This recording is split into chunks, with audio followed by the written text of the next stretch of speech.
Hey guys, welcome back to the channel. Today's video, we are going to cover all of the World Junior cards. These work a little bit different than the Evo cards that just came out. They're all going to be based on how they finish the tournament. So if they score goals or get points or anything like that, the only way these cards will go up in overall is if their nation wins a medal. So if you win a medal at the World Juniors this year, if you're Team Canada, the Team Canada cards go up by +5, except for speed and acceleration, that's still half, so you have to keep that in mind.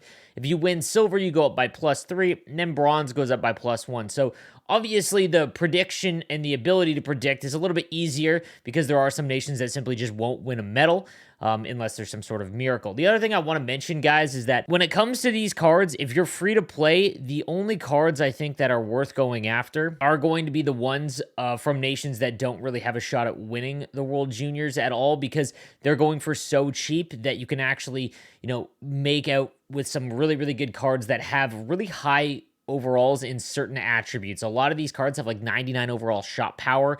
They're 86 overall, and they're going for like 20,000 coins, and that's really valuable for anyone starting their team right now, or if you're just free to play. The other thing we need to talk about is just the pandemic in general. Already, the pregame tournament games have been postponed. There's a outside possibility that I don't think the tournament gets completely canceled, but we have no idea. And this goes for the Evo cards in the NHL. I might make a separate video on that, but unless you have Duchesne or Mangiapane, and really that's kind of it. There's a few others, I guess Norris too. I'd probably just move on from the Evo cards because there's really no firm, concrete evidence that things aren't just going to get canceled. Or if you're competing in GWC, there's going to be a long gap with the Olympic break anyways. So just keep that in mind again. So I just want to bring that up. All right, guys, let's get into ranking of the World Junior cards and see where the gems are. All right, guys, we'll go through all of them in order, and we'll start first with Shane Wright from Canada. Now, obviously, this is going to be probably the most sought-after one. Canada always has a shot at least the silver medal, except for one random year in the last 6. So there's a really strong possibility that they win gold, and if they do, you've got one of the best cards right now, that you can get, an investment. So his speed will go up by 2.5. It's very difficult to determine if he's going to end up with 92 speed or 91, but let's just say it's 91. Acceleration will go up just below 90. He also has spark as well, so that means his skating will be above 90. His shot is going to be phenomenal. It's 97 with synergies activated. Accuracy up is at 90. Everything else is pretty good as well. You have to understand, though, guys, if you're going to spend the coins on this, he's already going to have the gold medal price baked into it. So you are paying the most out of all of these World Junior cards for Shane Wright. Now, if you want to root for them, the thing I love about these cards is that you get to root for your nation. Like, you get to root for your team just like they do with the Evo cards. You have an outside incentive, and that's one of the things I love about this event and these cards. The thing is with Shane Wright, if he does not win gold, then you are way overpaying. But if you get him untradeable, that's awesome. But yeah, it's going to cost you quite a bit. I've seen him going for over 100K. He's a very good card right now, but he sort of needs to win gold for him to get full value. Next, we've got the 86 Jesper Wallstedt, 6'3". He has a couple of decent synergies as well. Good aggression at 63. If he wins, if Sweden won gold, this would be a pretty good goaltender, but at 6'3", it's not like he's going to be this amazing 6'6" monster, so this would be an avoid as well. We'll take a look at these cards again on PlayStation 5 as we go through this in the auction house. There isn't any up because there just isn't a lot pulled. I wouldn't really invest in Jesper Wallstedt.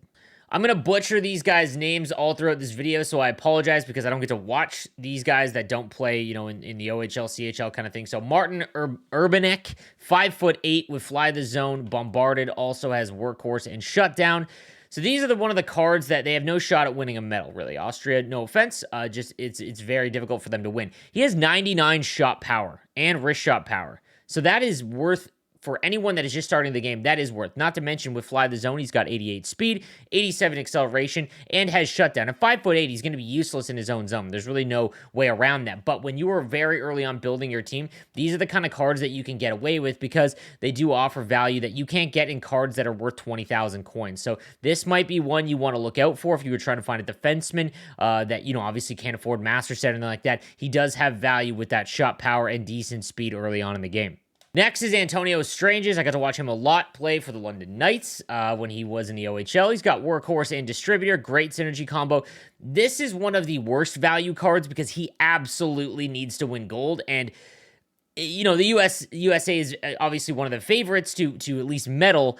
If he doesn't medal, then you're left with a 5'10" centerman that you isn't really fast enough to put on the wing. So I wouldn't really recommend investing in him. We'll take a look at what he's going for. It would have to be cheap. Like, he'd have to fall to like 40,000 coins before I'd invest in him, because you're paying, again, 80,000 coins for a card that is more than likely not going to, well, I mean, has a difficult shot to win gold, definitely in the mix. You're just paying the most amount of coins. Next, we've got Joshua Samansky from Germany with Wingman and Workhorse, as well as Light the Lamp. A centerman, 6'1", that's good size, 87 speed, 88 acceleration. He's got a very good shot. His hand stats are in the mid-80s, and defensively, he's got a good face-off stat, but his defensive awareness, even with synergies, are a little low. Germany's going to have an awful hard time medaling again. His shot is very, very good. 99 wrist shot and slap shot power early on. And if you play him at center, he's got okay size for that speed. We'll take a look at what he's going for. If it is in the low, like 20, yeah, see, like 25,000 coins roughly would be decent for this card. Again, because you are going to get a center that's 6'1" with 99 power early on. That's a very good value. Next, we've got Aatu Räty from Finland. They do have a shot at medaling, no doubt. They've got Booming Shot and Magician, as well as Gladiator and Well-Rounded. 6'1", which is good size, 88 speed and acceleration with 96 agility. I'm going to make a video in the next week about how to use agility well in this game, because I feel that it is the skill gap, one of the skill gaps in NHL 22, and I finally figured out why my playstyle was lacking, and I feel like once I show you guys this video, you're going to understand and be able to just kind of take your game to the next level as well. He's got a great shot. Like, again, same situation as a lot of these cards. 86 accuracy, 88 on the wrist shot, as well as 94. This is a card you could use regardless if he medals, and he has a decent shot at least getting one medal. We'll take a look at what he's going for. And 50K isn't bad for this card, honestly. Like I said, you still get a shot at him medaling, and he's 6'1" with decent skating. I mean, for early on.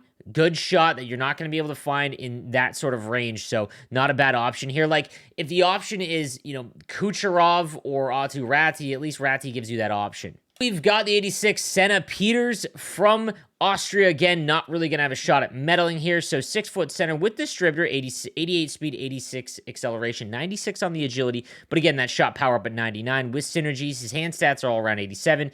Defensively, though, he's only 84 body checking and defensive awareness at 84. I really wouldn't want to use this card at center, because that impacts the ability to intercept passes, and with everything going on in terms of like passing, getting through a lot more now, that'd be awfully tough. We'll see what he's going for. If he drops to like 20K or the bare minimum of 86s, this wouldn't be awful, but he is kind of a slow skater and he's not above 6 foot, which is a little tough, but it's still, again, same situation early on, not awful if you are free to play. We've got the 86 Topi Niemela, 5'11", right defenseman with buzzing, which does improve his speed. Light the Lamp would be the other option, in my opinion. 89 speed, 88 acceleration, 99 shot power. That accuracy is awfully rough. So without any accuracy updates, that's going to be tough. And again, defensive awareness at 86. Without a medal is going to be difficult. We'll take a look at what he's going for in the auction house right now, and that's a lot. You're paying an awful lot for a card that isn't guaranteed to get gold, which is difficult, gold or silver. So you just at face value, if he was a little bit taller, I would totally agree. If he fell to like 50,000 coins, I'd be more in the realm for that. Last year's GOAT World Junior card, I remember this card absolutely flew and was one of the better buys early on for the Czech Republic, the 86 Jan Majsek with with Spark or Magician. Probably go Spark, which would get his acceleration to 90, and Booming Shot, especially with Booming Shot increasing agility, you can get away with not using Magician.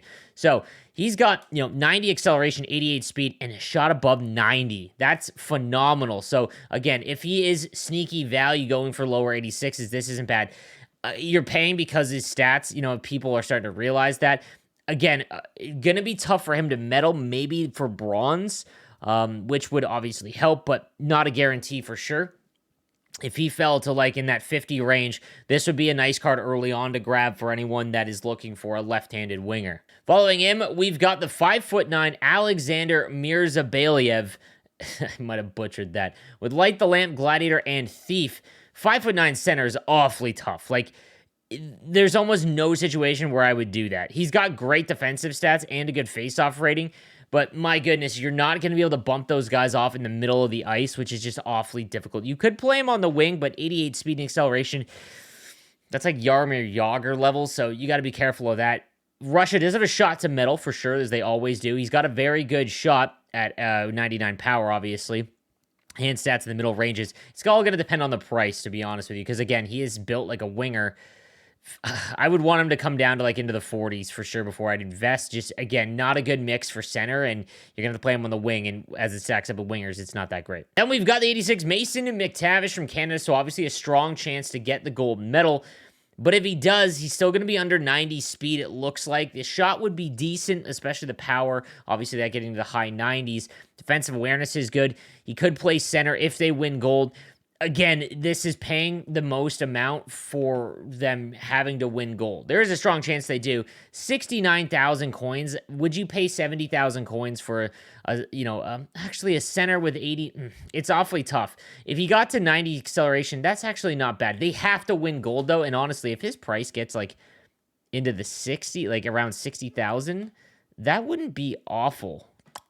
Sneaky buy there, maybe. Czech Republic, we've got David Juracek with a wingman and buzzing as well as booming shot. So if you go with buzzing, he is up to 86 speed. This is a 6'3" defenseman with a really low chance to hit the gold medal. That is awfully slow skating. That is Victor Hedman levels at 6'3", which is good size, but you were really going to have to pair him with someone fast on the other side. Maybe like Quinn Hughes early on in the game. He's got a great shot, so if you are looking for someone with a big shot from the point, okay. He's got good defensive awareness as well. This could be a usable card if he is going for like the lowest, like around 20, which he is. This might not be a bad buy if you are someone that has a fast left-handed defenseman. He needs to be paired with someone quick. From Slovakia, 86 Michael Ivan. Again, not a strong chance to medal at all. A 6'1" left defenseman with 88 speed and 88 acceleration, which is kind of on the lowest that you'd want to go. Does that bouncer, which I love.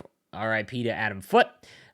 Because I did trade him in for Shea Weber, which I am sad about already. Anyways, 99 shot power, which is great. The deking is 79. Like, he is going to feel really rigid on that sense, but his 95 agility does make up for it. Defensive awareness at 86, though, is tough, and he's not going to medal, more than likely. This would have to be a bare minimum, maybe at 20,000. No shot. Max Glotzel, 6'2" left defenseman from Germany with distributor and bombarded. Not bad. 88 speed, 88 acceleration, is 6'2" with 99 shot power. Body checking 86. Again, no real shot to medal here. However, he does have good size. We'll take a look. Again, this is a real Victor Hedman like kind of issue here because he is only 86 speed or 88 speed with 88.6 acceleration. Actually, you know what? That's not a bad price. If he fell a little bit more, like into the 29 and below, I'd be all over that.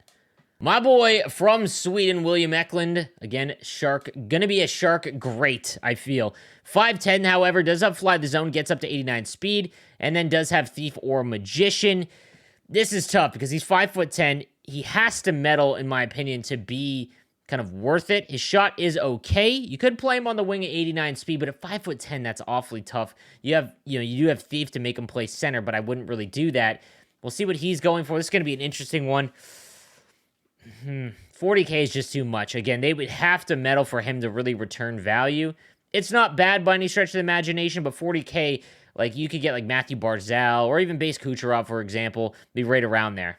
And we've got the 86 Tanner Dickinson from the US, and this is probably the best just out-of-the-box card that you get without any chance, or without any medal, included in it. 91 speed, 91 acceleration, 99 agility. That's great. 98 shot power on the slap shot, 99 power on the wrist shot. Everything is very good here. He's a great left-handed winger, to be honest with you. I don't know if I'd play him at wing. Center. He doesn't have Thief, and he is 6 foot, but his defensive awareness is a little low. He is going to cost an awful lot, but even if he doesn't medal, yeah, 55K. I am so close to the coins in this. All right, you're gonna see something. You're gonna see something a little bit different here. We are gonna live buy this card, as I think that's a decent price for him. If they get into the medal contention, guys, that is when you see, some of these cards really jump up in value. I'm all over that. I think that that's a great price for him, and yeah, like I said, you could make some coins on this, guys. If you call your shot on kind of the big Power 4, Power 5 nations in the World Junior, you could really make out with some coins, but it doesn't really happen until you get into the actual out of the prelim round.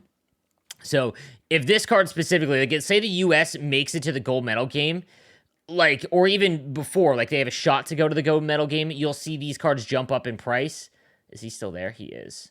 Yeah, I'm all over that. 55K. We'll see what happens. Remember that one. He's not going to make my team, but I'm just calling my shot here. I mean, okay, perfect. That's solid. Happy about that. Next, we've got the 86 Noah DeLemont, 5'9" left defensive with distributor and gladiator. 89 speed with distributor, 87 acceleration, no shot to metal, really. Good shot for sure. 5'9", it's just he's going to be useless in his own zone. I mean, I guess you could just go get the base Quinn Hughes, though, and he's faster, so this would be a pass for me, even at the lowest value. Then we've got the 86 overall Daniil Chayka, who I've gotten to watch in the juniors, which he's been a great player. Magician and Bombarded with Booming Shot. I'm loving Booming Shot lately. I think it's one of the better ones. 6'3", 87 speed, 87 acceleration. They have a shot to metal. Very, very good, well-rounded card. And as Shutdown, let's take a look. He's going to be more expensive, I would think. Oh, man, that's not a bad price. 70K has a shot to metal. Man, if they get silver or bronze, that's pretty good. It's close. I think that this is really close value. And we've got the 86 Maxim Kajkovic. That's an awful one. Booming Shot, as well as Protector. 88 speed, 88 acceleration, 95 agility. Great shot. 97 power, 87 accuracy. Deking's at 92 as well. Defensive awareness is okay, but he's a winger. This isn't bad at all. Slovakia, no real shot to metal, though.